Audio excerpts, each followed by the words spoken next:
Thanks for attending my talk. My name is Nuray. I am a cybersecurity researcher at Comcast Cybersecurity Spider team. My research is focused on cybersecurity, AI, ML, and privacy. And I am currently involved in research that aims to develop solutions for security and privacy modeling and frameworks for AI/ML security. So in my talk today, I want to talk about security issues in the AI ecosystem and these solutions that we develop that aims to address those issues from security threat modeling perspective. So what is about security and AI and why we should care about it? And let me start with a real attack scenario that belongs to a general group of threats that apply to AI ML systems, which are adversarial examples or known as adversarial inputs. So researchers have shown that in this CITES study that they can perform a simple and easy perturbation on physical stop signs, and in that way they can and this perturbation can be undetected by majority of the self-driving cars. So self-driving cars, you may know, they are a type of cyber-physical systems that depend on deep neural networks. And they help with the tasks such as road sign recognition, pedestrian recognition, and so on and so forth. And they have been shown to be vulnerable to adversarial examples. So as I say, researchers, like, how did they do this? They took a real stop sign, they simply just posted some labels on them, or they just printed a poster in the size of a real stop sign, and they go undetected by most of the smart cars. So why is this important? Obviously, this leads to several security and safety concerns, because in case they miss this stop sign, there will be severe accidents. And independent from this kind of adversarial examples can be generated both in the digital and physical domain, such that attackers can do that by by formulating some optimization function, or maximizing some metrics, for example. And here is another example of adversarial input, where we have a supervised learning model. We train it using a clean training data set. And then we pull out a specific image out of this clean training data and add a simple adversarial perturbation on top of it. And we obtain an image we call as poison.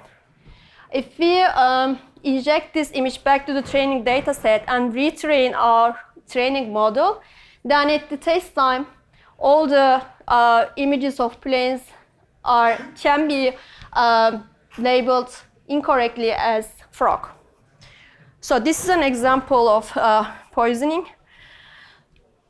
So we have talked about some real examples of threats to AI systems. Now talk about their security. So AI security is different than traditional security. Why? Because the tests or standards developed for AI systems are not comprehensive, which means that one standard or test that works for one particular system may not work for another system. In addition, those tests are not concrete and complete as for traditional systems.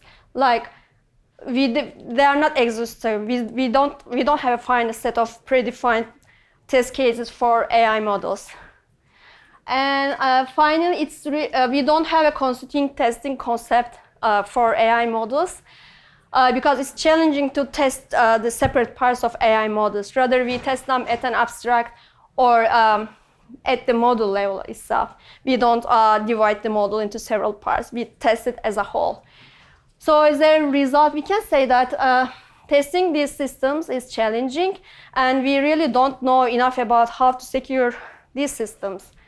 And the bar to defend is really high, but to attack is low, especially given that nowadays LLMs provide help to attackers and ease their job in exploiting vulnerabilities and then performing attacks at large scale without spending so much time or effort.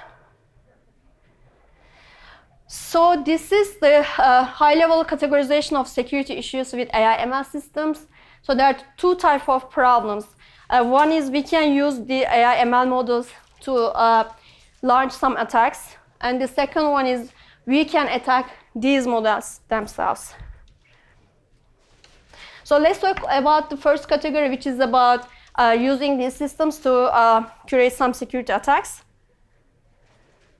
So we can consider this class as an offensive machine learning because we use them to launch attacks or cause harm, such as to improve password guessing, so we can guess password quicker, or they can be used by attackers to detect sandboxing environments developed by security vendors to analyze malware in a dedicated environment, so they can evade this mechanism.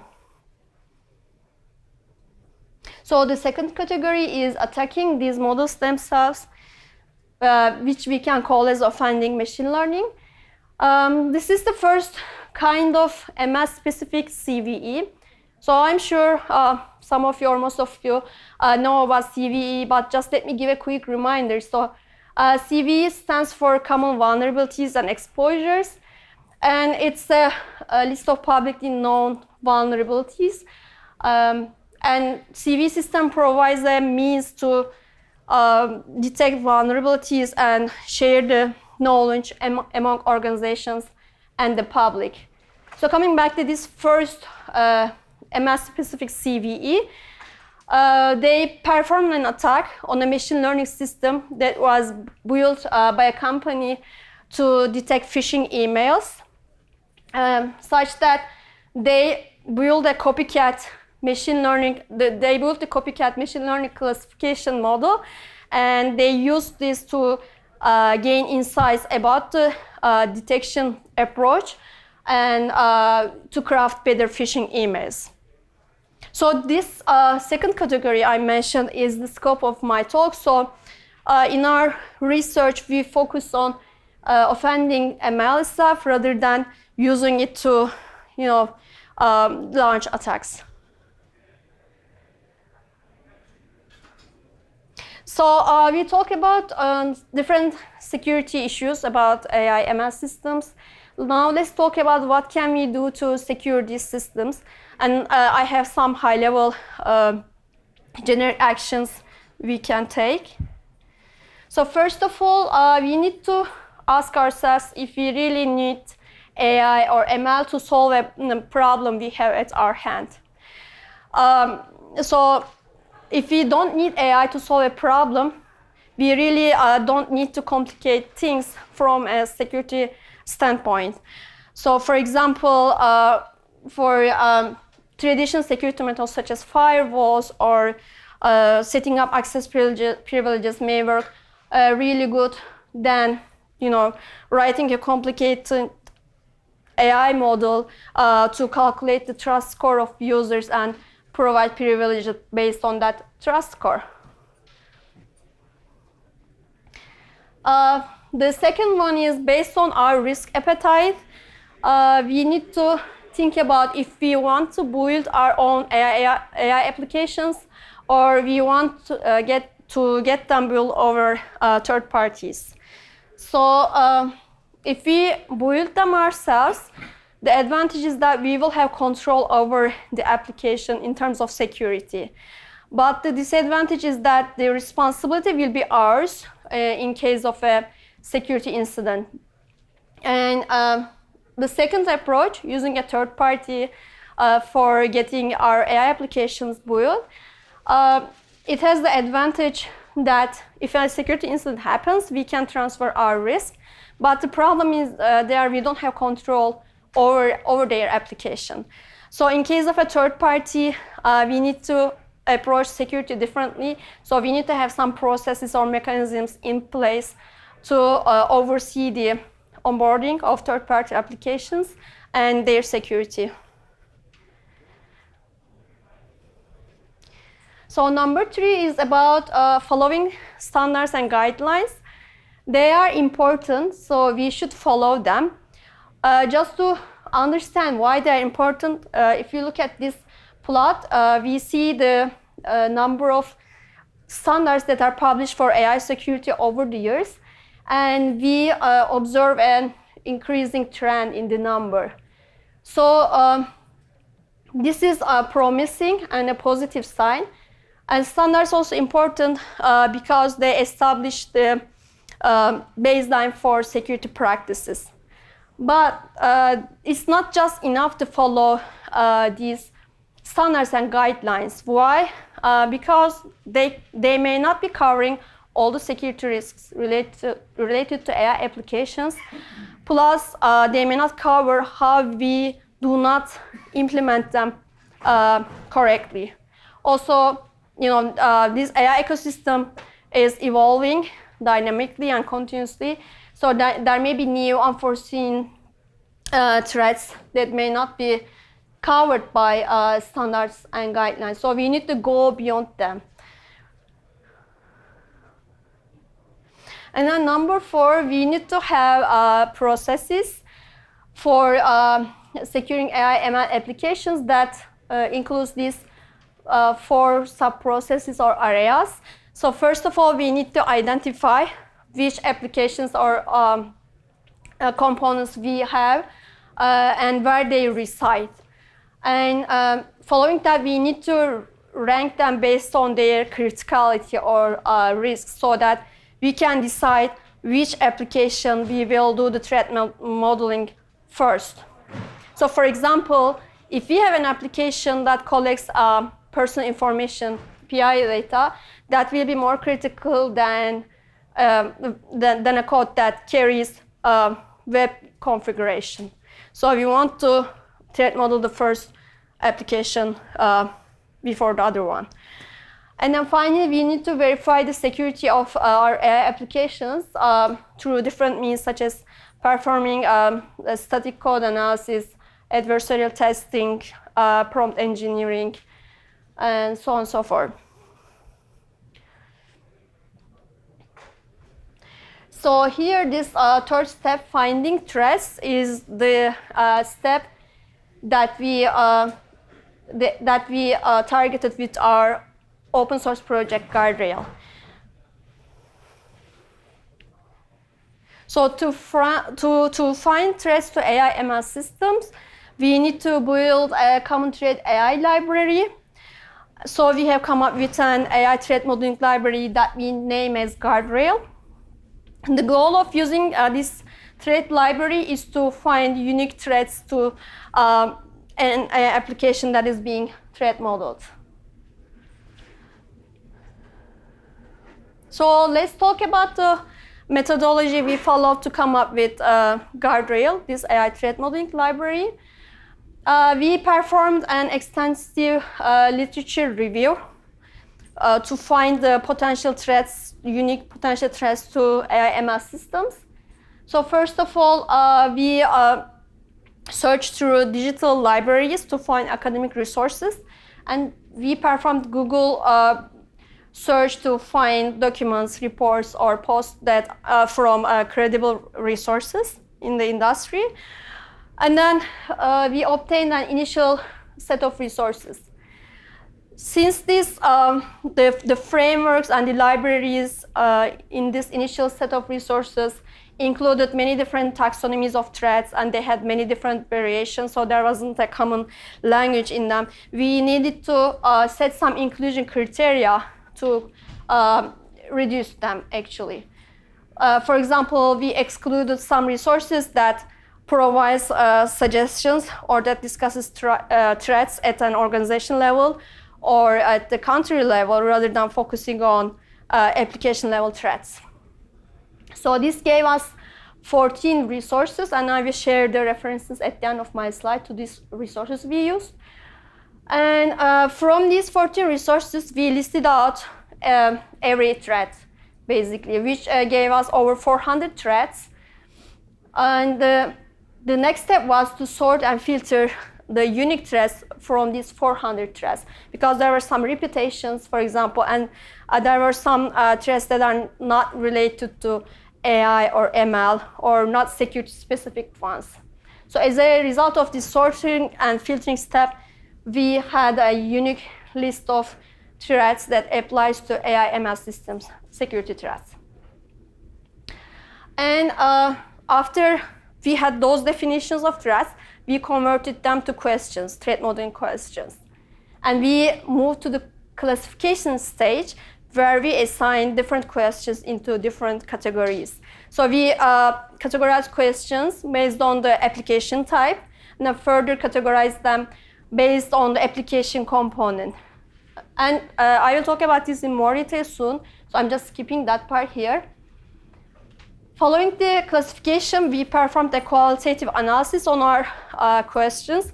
So we had expert interviews to improve the language and the understandability of the questions. And then finally, we fine-tuned our library categories again through the same experts who has expertise in security and AI ML.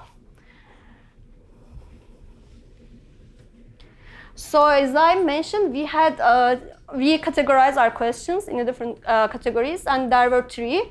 First one was baseline category, which included questions that applies to different all type of AI ML applications. So if you would like to use Project Guardian, this is the group that includes minimum set of questions you need to answer. We also have another category that is related to continuous learning applications. For example, it can be related to online learning algorithms, like where the algorithm updates itself iteratively with new examples, or like reinforcement learning, where user gives some feedback to the algorithm. So if you have a continuous learning application, you need to answer questions under this category on top of baseline questions. And similarly, if you have an application that uses user data for training purposes or has some kind of user interaction, then you also need to answer questions under this category on top of others that apply to your application. And here we see in this figure, we see how Guardian fits into the overall security process of AI ML applications.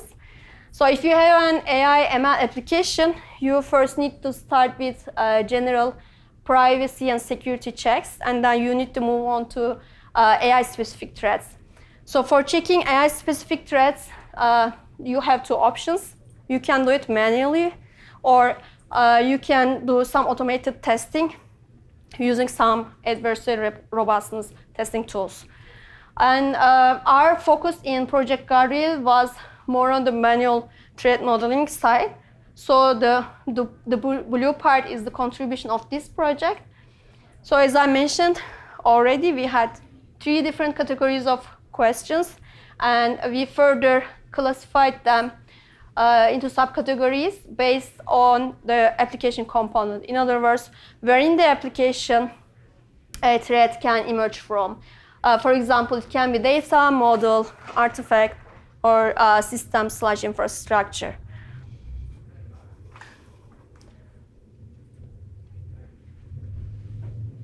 So I already expressed that our focus was more on the manual threat modeling, and we left the questions out of scope if they are related to automated testing. But I just want to mention about the tools that relate to the automated testing part. We call them as AI adversarial robustness testing tools. So what they do is they check how your model is resilient to adversarial attacks. So those are the attacks that I mentioned at the beginning of my presentation that are relevant to adversarial examples or inputs. Basically, those attacks target your input data, tweak them, and mislead your machine learning model. So, as I say, there are intentional manipulations of input data. So when I say input data, it doesn't have to be your training data. It can be your testing data as well. And here are some examples to these tools: Clever Hans, Fullbox, ART, Deepful, so on and so forth. I also want to talk about the work so far within the scope of Project Guardrail. We presented it recently in OWASP AppSec. Sorry, there's a typo there. And we presented in last year at Executive Women's Forum. In terms of external visibility, we get it listed by NIST AI Risk Management Framework Playbook under measurement category. And we also have it under the list of AI safety tools published by OECD. And we have some plans further for getting it adopted by OpenSSF, CISA, and etc. And we have a paper that came out of this project, which was published in ACM Digital Government Journal.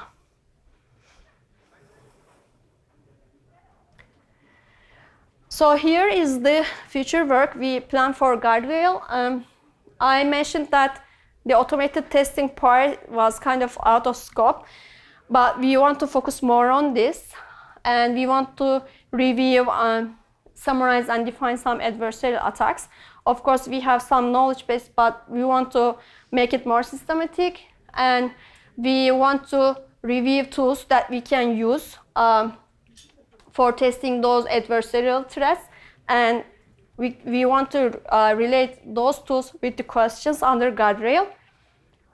And finally, we want to see if we can find any specific CVEs for adversarial attacks. And this will give us more connection with remediation and mitigation.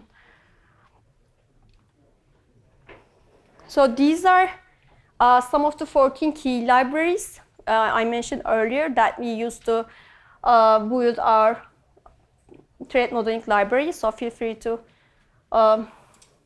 copy it, take a photo of it. So we have some resources like NIST AI Risk Management Framework, Plot for AI, some resources from Microsoft, Gartner, MITRE, etc.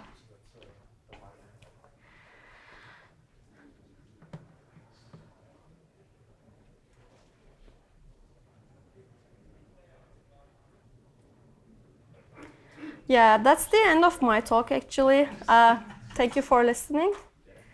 And here is the link to the GitHub project of our open source project. And this is my communication information. Please feel free to reach out to me with any questions, any suggestions, any feedback.